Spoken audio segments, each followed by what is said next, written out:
Yo, yo, yo, what up, what up? This is Poetic Justice out here at OTP, only the podcast. Web3 is the future. I'm out here. Bam. मेरे भाई का scene बहुत भारी है चलेगा चलेगा चलेगा चलेगा चलेगा चलेगा It चलेगा was just चलेगा a चलेगा scene where people used to battle each other over text battles, and lyricism was like the most important part of that era. And I was like, I needed something to reflect that time, and that's where it's like Poetic Justice comes in. And I feel like over the years it has stayed true because my focus, my biggest strength, I would say, is the lyricism that I bring to the table. So that's why this name like stuck by, and it's a beautiful name. It's a beautiful thing. It's like it's a literary device which is basically like a character goes through karma.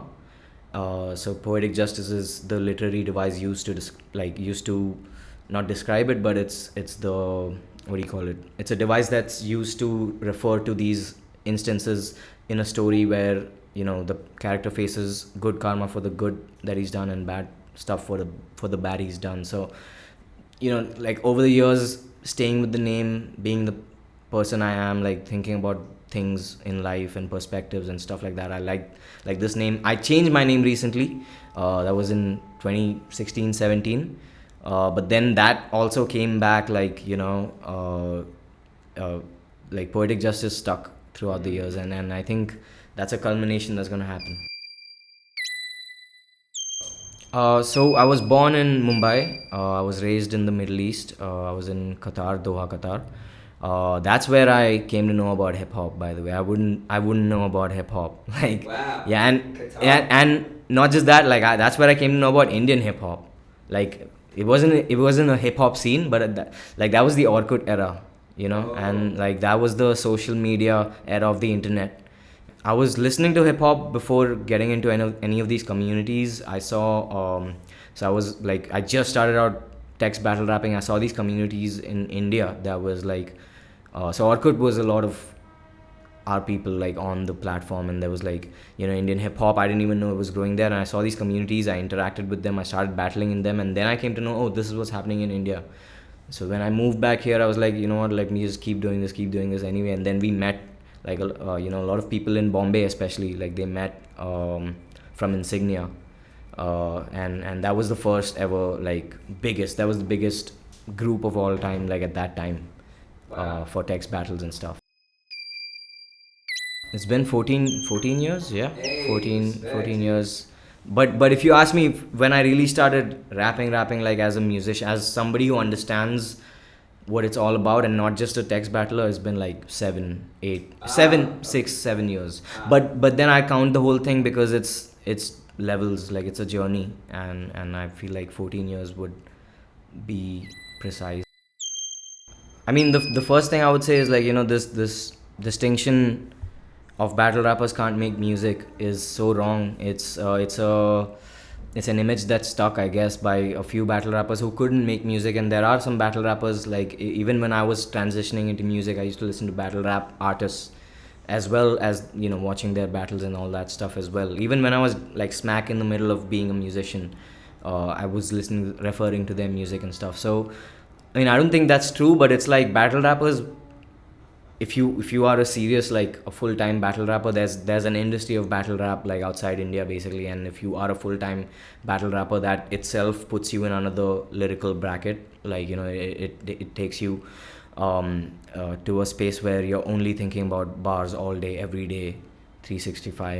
And that's where like the best, I would say, like form of poetry comes from, because it's not just about dissing the person. There's so many different things going on at one time. It's amazing to see that art form take off as it has. I feel it's beautiful for a lot of people who know what they're doing in the industry. Now the industry is, so it was, first it was all about just having fun. We get it. There was a whole cypher phase, there was meeting up phases, there was so many phases in Indian hip hop. Now we're at the, how do we sustain this as a business part of the fucking equation, which is very, very needed for any culture to grow anywhere. And it comes with its pros and cons, but I would say, like, with so many people putting so much effort, like especially the people who are representing a good side of hip hop, and that's very subjective. But for me, I like seeing what's going on. It's pretty good. There's like different independent labels launching. There's big labels launching here, signing the right artists. And yeah, man, like every step that we make towards pushing the envelope of hip hop is a win for us overall, and people need to realize this and not be so. This has the inverse effect of like people looking at that and like, oh, this is just another cash cow, or this is just another way to exploit people or something like that. But then you also need to look at it like, if there is a space for new people to tune in via this channel of hip hop, and then because of the algorithm age that we are living in, maybe discover 2-3 different artists, that is a win for you, because at the end of the day, when you make good content, when people resonate to you, you start ranking, and you start like people start to listen to you, and you need to recognize that and move with the times, because otherwise it's not gonna happen.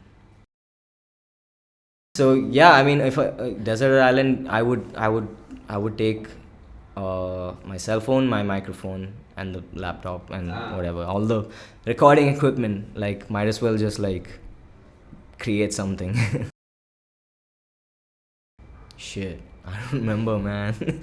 Like, I couldn't tell you what I wrote, like, for a lot of projects that I've already written. So I don't know the first time I've written. Yeah, like one of them would be evidence, throw it all away, bring me the horizon, and one more song would be Jack Harlow, First Class. I've been listening to that. I like Jack Harlow.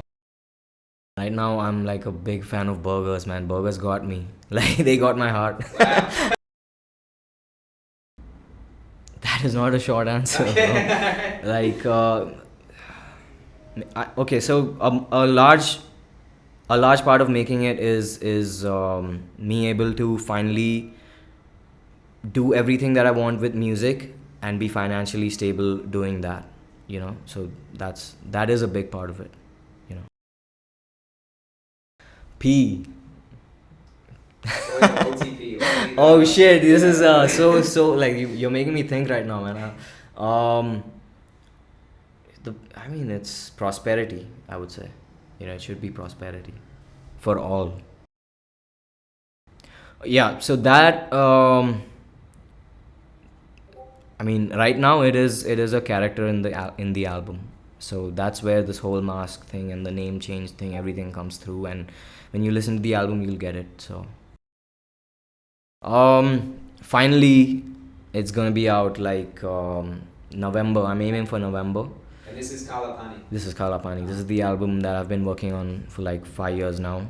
Wow. So yeah, man, I wanted it to come out when it's like a live scenario going on. I want to perform it live. I don't want to like leave it out there in the digital space only, because I feel like it has that substance, and that was the plan all along, and that was the whole costume and everything. So, Hey. I mean, of course, man, the Basie is of course gonna be a favorite. There's one on. It's not new, but it's like relatively new. It's on the Solana blockchain. There's one called D Gods. You guys should check it out. It's amazing art.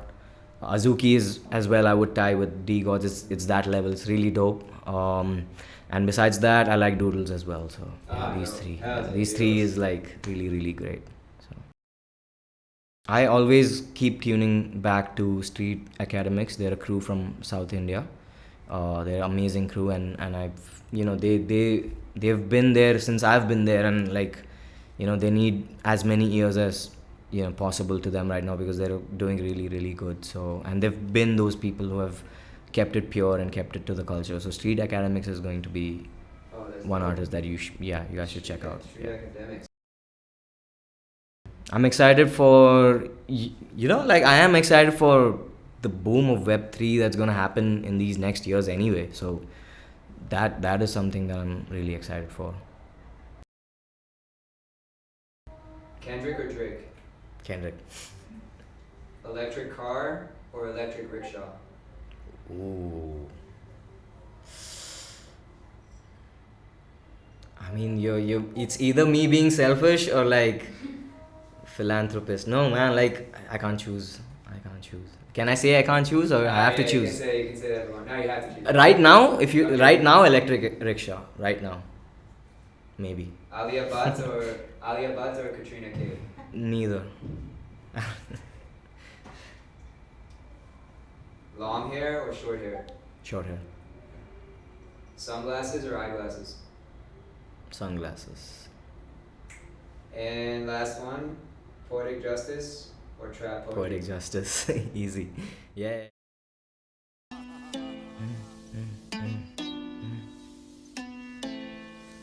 Yeah. Yeah. Check. Hey.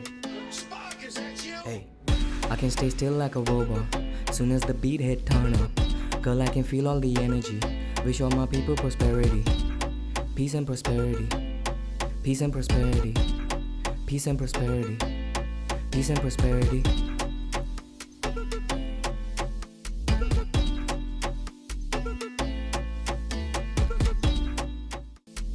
You are watching Only the Podcast, my episode. If you enjoyed it, shout out to you guys. And yes, Aukadam Upar video is out now. Go check it out on my YouTube, youtube.com, Poetic Justice, POETIKJUSTIS, that's me. Follow me on Instagram at Poetic Music, that's Poetic with a K, don't you forget it. Boom.